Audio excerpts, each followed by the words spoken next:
మనం దైనందిన జీవితంలో ప్రత్యేకంగా గ్రామాల్లో కొంతమందిని చూస్తూ ఉంటాం. ఒకళ్ళు తెల్ల బట్టలు వేసుకుని సెంటు కొట్టుకుని కారులో వెళ్ళి ఎవరినైనా అప్పు అడిగితే ఒక కప్పు కాఫీ ఇచ్చి, అరే రే లేవు బాబు, నా దగ్గర ఇంకా పంటలు డబ్బు రాలేదు అని చెప్పి ఏదో ఒకటి చెప్పి పంపించేస్తారు. వెంటనే ఒక సామాన్యుడు అదే పెద్ద మనిషి దగ్గరికి వెళ్ళి, ఇంతకుముందు తెల్ల బట్టలు వేసుకున్న వ్యక్తి అడిగినంత సొమ్మే అడిగితే వెంటనే తీసుకొచ్చి ఆ సామాన్యుడికి ఇస్తారు అప్పుకి. అంటే ఏంటంటే, తెల్ల బట్టలు వేసుకొని గొప్పోడ్లాగా కనిపిస్తానికి ప్రయత్నం చేసేవాడేంటో, సామాన్య జీవితం గడుపుతూ ఉండే ఒక మంచి వ్యక్తి యొక్క పరిస్థితి ఏమిటో ప్రజలందరికీ కూడా అర్థమవుతుంది. వైఎస్ఆర్ కాంగ్రెస్ పార్టీ ఆర్థిక పరిస్థితికి, తెలుగుదేశం పార్టీ ఆర్థిక పరిస్థితికి, ఈ పార్టీల ప్రభుత్వాల విశ్వసనీయతకి అంత తేడా ఉందని చెప్పేసి నేను మనవి చేస్తా ఉన్నాను ప్రజలందరికీ కూడా. ఈరోజు అసెంబ్లీ సమావేశాలను ఎగ్గొట్టి రాజ్యాంగపరంగా ఒక రాజకీయ పక్షానికి ఉన్న అవకాశాలన్నింటినీ కూడా గాలికి వదిలేసి, తమకు ఓట్లు వేసిన లక్షలాది మంది ప్రజల సమస్యల్ని గాలికి వదిలేసి, 4 గోడల మధ్య నా పేపర్ నా టీవీ అని చెప్పేసి వైఎస్ఆర్ కాంగ్రెస్ పార్టీ ఈ ప్రభుత్వం మీద బురద జల్లటానికి ప్రయత్నం చేస్తుందని చెప్పేసి మనం చేస్తా ఉన్నాను. కూటమి పార్టీల నాయకత్వాల మీద, ప్రత్యేకంగా చంద్రబాబు నాయుడు గారి నాయకత్వం మీద గొప్ప నమ్మకంతో, విశ్వాసంతో 164 సీట్లు ఆంధ్రప్రదేశ్ ప్రజలు అప్పచెప్తే, వారసత్వంగా వైఎస్ఆర్ కాంగ్రెస్ పార్టీ నుంచి దాదాపు 9,74,000 కోట్ల అప్పు కూడా కూటమి ప్రభుత్వం మీద, ప్రత్యేకంగా చంద్రబాబు నాయుడు గారి భుజస్కంధాల మీద పడిందని చెప్పేసి మనం చేస్తా ఉన్నాను నేను.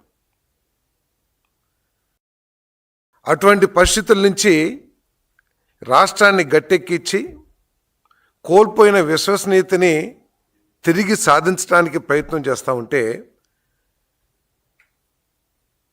వైఎస్ఆర్ కాంగ్రెస్ పార్టీ మాత్రం బాధ్యతారహితంగా కూటమి ప్రభుత్వం ఏదో అప్పులు చేసేసింది, కాగులో ఏదో చెప్పిందని చెప్పేసి చెప్తా ఉన్నారు. ఇష్టారాజ్యంగా అప్పులు చేయటమే కాకుండా 5 సంవత్సరాల్లో బురదల్లే కార్యక్రమాన్ని కూడా అంతే బాధ్యతతో, అప్పులు ఎంత బాధ్యత అయితే చేశారో బురదల్లటం కూడా అంతే బాధ్యతతో వైఎస్ఆర్ కాంగ్రెస్ పార్టీ చేస్తుందని చెప్పేసి మనం చేస్తాం. కాగ్ నివేదిక ప్రకారం 2024-25లో మన రాష్ట్రం 81,71 కోట్లు అప్పు తీసుకుందని చెప్పేసి కాగ్ నివేదిక తెలియజేస్తూ ఉంది. వెంటనే ఏమీ ఆలోచించుకోకండి, ఎందుకంటే బాధ్యతగా ప్రవర్తిస్తాం, బాధ్యతగా మాట్లాడతాం, బాధ్యతగా పనిచేయటం తెలియని వైఎస్ఆర్ కాంగ్రెస్ పార్టీ ఇదిగో కూటమి ప్రభుత్వం 87,000 కోట్లు అప్పు చేసిందని చెప్పేసి బురద జల్లటానికి, ప్రచారం చేయడానికి ప్రయత్నం చేస్తారని చెప్పేసి మనం చేస్తాను. బహుశా మర్చిపోయారేమో, కూటమి ప్రభుత్వం అధికారంలోకి వచ్చింది జూలై 2024 అనే విషయాన్ని గుర్తుంచుకోవాలి.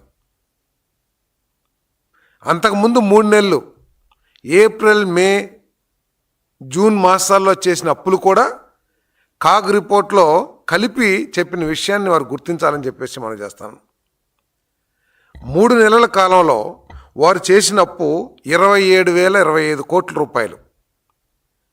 కూటమి ప్రభుత్వం చేసిందంటే 3 నెలల్లో 27,205 కోట్లు చేస్తే, 9 నెలల్లో కూటమి ప్రభుత్వం చేసింది 53,000 కోట్లు అనే విషయాన్ని గుర్తించాల్సింది. 53,866 కోట్లు అని చెప్పేసి గుర్తించాలని చెప్పేసి మనం చేస్తాను.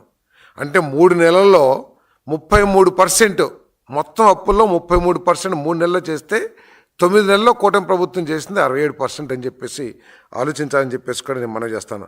ఏప్రిల్లో 11,497 కోట్లు, మే మాసంలో 15,708 కోట్లు గత ప్రభుత్వం అప్పు చేయటం జరిగిందని చెప్పేసి తెలియజేస్తాను.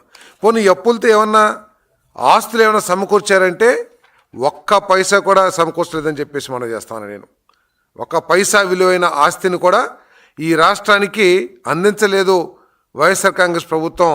మే నెలలో, ఏప్రిల్ నెలలో చేసిన 27,000 కోట్ల ద్వారా అని చెప్పేసి కూడా ఈ సందర్భంగా తెలియజేస్తాను.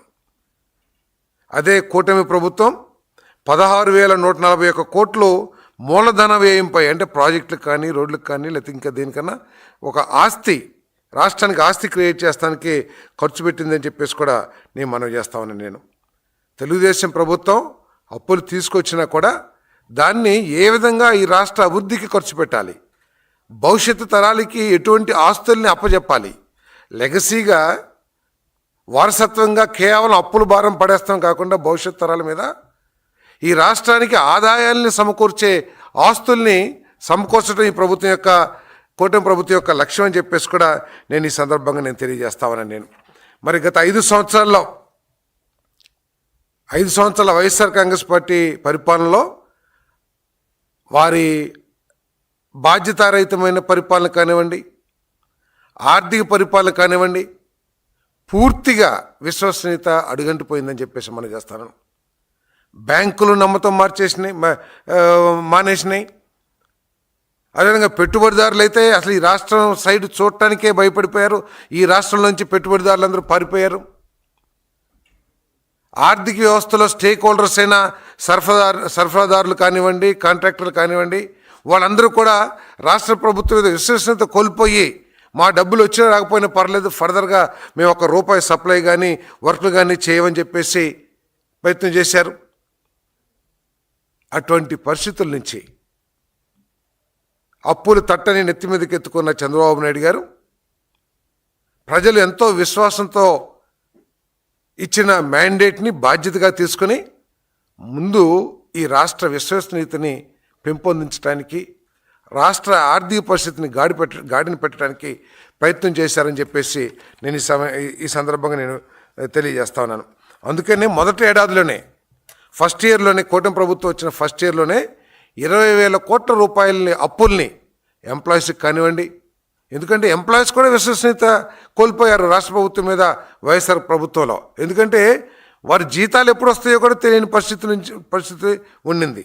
ఆ విశ్వసనీయతను సాధించడానికి ప్రతి నెల 1వ తారీఖున జీతాలు ఇవ్వటానికి, వీటన్నిటి కూడా 20,000 కోట్లని అప్పుల్ని మొదటి సంవత్సరంలోనే చెల్లించడం మూలంగా వారికి నమ్మకం, కాంట్రాక్టర్లకు కానివ్వండి, సరఫరాదారులకు కానివ్వండి, పెట్టుబడిదారులకు కానివ్వండి, నమ్మకం పెరిగి మళ్ళీ రాష్ట్రం ఆర్థికాన్ని పుంజుకుందని చెప్పేసి నేను ఈ సందర్భంగా మనం చేస్తాను. అదేవిధంగా జగన్మోహన్ రెడ్డి గారు ఈరోజు నేను ఏదో సాక్షులు లిస్ట్ వేశారు.